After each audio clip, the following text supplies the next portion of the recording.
15वीं सदी का गढ़वाल। 52 अलग अलग किले, 52 राजा और उनके बीच कभी ना खत्म होने वाली लड़ाइयां। आज हम जानेंगे एक ऐसे राजा की कहानी जिसने इस बिखरे हुए इलाके को एक करने का सपना देखा था। ये कहानी है राजा अजयपाल की, जो एक योद्धा से साधु बन गए। जरा कल्पना कीजिए, 15वीं सदी का गढ़वाल।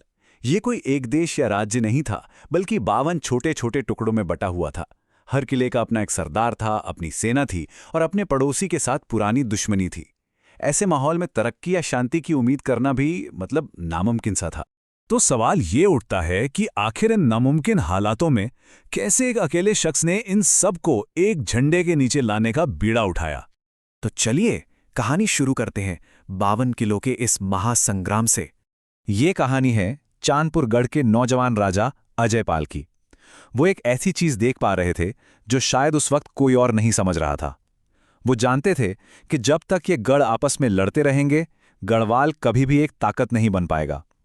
उनका सपना सिर्फ किलों को जीतना नहीं था, बल्कि एक मजबूत और एकजुट राज्य बनाना था। लेकिन जैसा कि अक्सर महान कहानियों में होता है, हीरो को पहले हार का सामना करना पड़ता है। और अजयपाल की हार वो कोई छोटी मोटी हार नहीं थी। सपना तो था एक इत्तेहद गढ़वाल का, पर असलियत बहुत कड़वी थी। 1491 में अपनी पहली ही बड़ी लड़ाई में वो राजा कीर्तिचंद से इतनी बुरी तरह हारे कि उन्हें मैदान छोड़कर भागना पड़ा।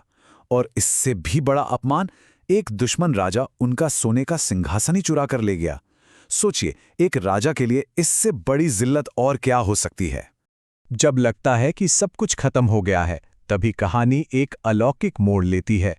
अजयपाल ने दुनियावी मोहमाया छोड़ दी और भगवान की शरण में चले रहे। कहा जाता है कि वो इस हार से इतने निराश हुए कि राजपाट त्याग कर एक गुफा में चले गए और वहां उन्होंने एक पैर पर खड़े होकर भगवान शंकर की कठोर तपस्या शुरू कर दी। और लोक कथाएं बताती हैं कि उनकी तपस्या सफल हुई। भगवान शंकर ने उन्हें भैरव के रूप में दर्शन दिए और एक वरदान दिया, जहां तक तुम्हारी नजर जाती है वो सारी जमीन तुम्हारी होगी।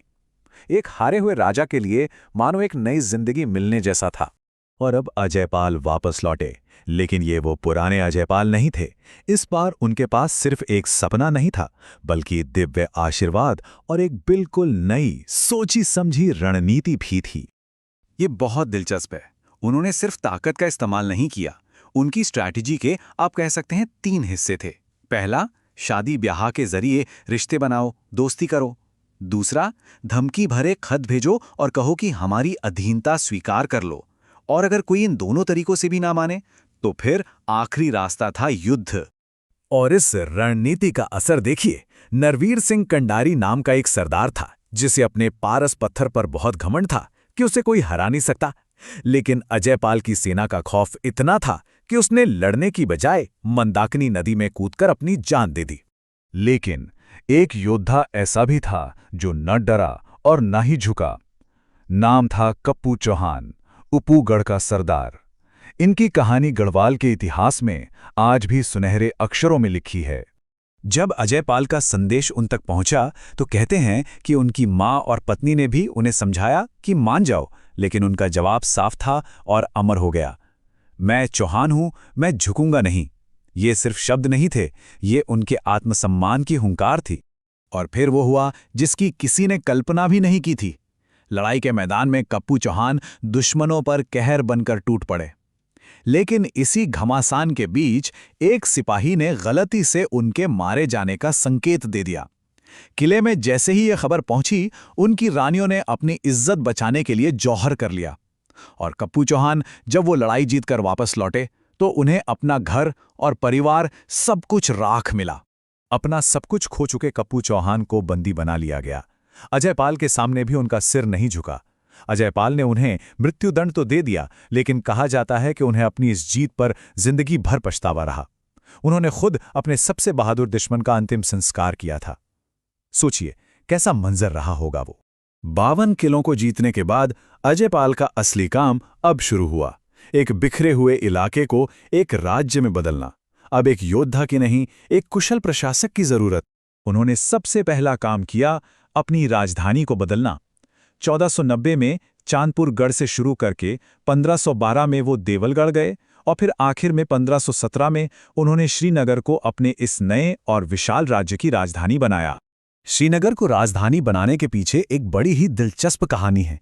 कहते हैं कि एक बार वो शिकार पर थे तो एक खरगोश ने उनके शिकारी कुत्ते को ही मार डाला। ये देखकर अजयपाल समझ गए कि इस जमीन में कोई खास शक्ति है, कोई श्रीयंत्र जो कमजोर को भी ताकतवर बना देता है। एक शासक के तौर पर भी उनके काम बेमिसाल थे। उन्होंने वजन और माप के लिए एक स्टैंडर्ड सिस्टम बनाया जिसे धूलिपाथा कहते हैं। राज्य की सीमाओं को सुरक्षित करने के लिए मिलिट्री पोस्ट्स बनाई और जो सबसे क्रांतिकारी काम था, सेना में जाति पाति का भेदभाव मिटाने के लिए उन्होंने सरोला ब्राह्मणों को सबके लिए खाना बनाने की जिम्मेदारी दी ताकि सिपाही एक साथ बैठकर भोजन कर सकें। और जब गढ़वाल पूरी तरह से एक हो गया तब अजयपाल ने वो किया जो इतिहास के महान सम्राट करते हैं। उन्होंने हमेशा के लिए तलवार रख दी और गोरखनाथ पंथ के साधु बन गए। एक योद्धा राजा अब एक आध्यात्मिक गुरु बन चुका था। उनके काम कितने महान थे, इसका अंदाजा इसी बात से लगता है कि इतिहासकार उनकी तुलना किन लोगों से करते हैं। उन्हें गढ़वाल का अशोक कहा जाता है क्योंकि अशोक की तरह ही उन्होंने भी जीत के बाद शांति और धर्म का रास्ता अपनाया। उन्हें गढ़वाल का बिस्मार्क भी कहते हैं क्योंकि जैसे बिस्मार्क ने जर्मनी को जोड़ा, वैसे ही उन्होंने 52 गढ़ों को एक किया। और तो और तांत्रिक ग्रंथों में तो उन्हें आदिनाथ यानी सबसे पहला गुरु का दर्जा भी दिया गया है। तो आखिर में यह सवाल रह जाता है कि किसी की असली विरासत क्या होती है?